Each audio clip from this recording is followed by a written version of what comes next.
les 2 semaines de la rentrée, vous avez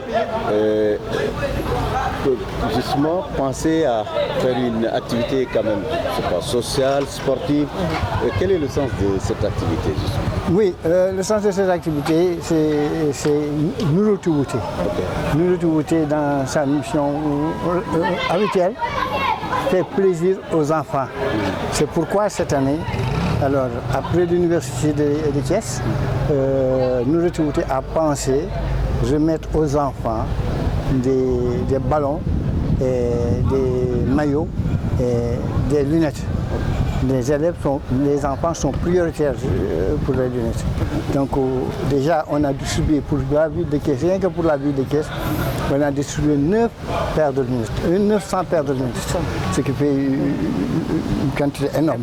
Donc nous voulons montrer à la jeunesse qu'il ne s'agit plus de se battre, il ne s'agit plus d'aller dans la rue pour gâter, pour détruire le bien d'autrui. Il s'agit de se former, de consolider cette solidarité créée par la ville de Rungis. Il y a également des équipements sportifs. Il y a des équipements, des maillots, des blousons, des sous-vêtements. Vraiment, il y a tout un tas d'équipements sportifs qu'on a distribués. Voilà. À quelques jours de la rentrée des classes, quel est votre message pour le monde éducatif? D'abord, je voulais dire aux enfants que, pour paraphraser Nelson Mandela, l'éducation est l'arme la plus dangereuse, la plus puissante qu'on peut donner à nos enfants. Il faut qu'ils acceptent d'aller à l'école. Il faut qu'ils cessent les grèves sporadiques là. Il faut qu'ils restent en classe pour travailler pour demain pouvoir bâtir leur avenir. Aux enseignants, je leur dirais que l'État a beaucoup fait pour eux. Ça, il faut le reconnaître.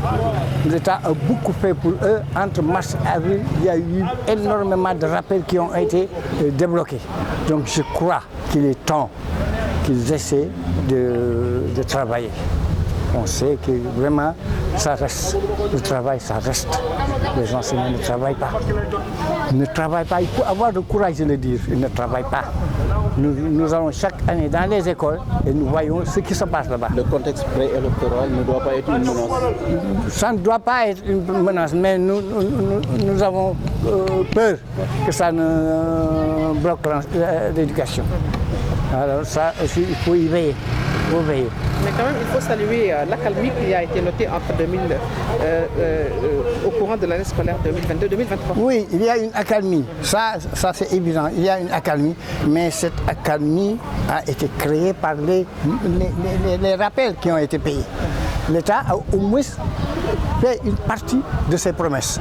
Donc, il faudrait que les enseignants continuent dans cette voie et même s'il faut continuer à lutter, mais lutter en restant dans les classes, ils doivent prendre en compte l'intérêt des enfants et des parents. Voilà.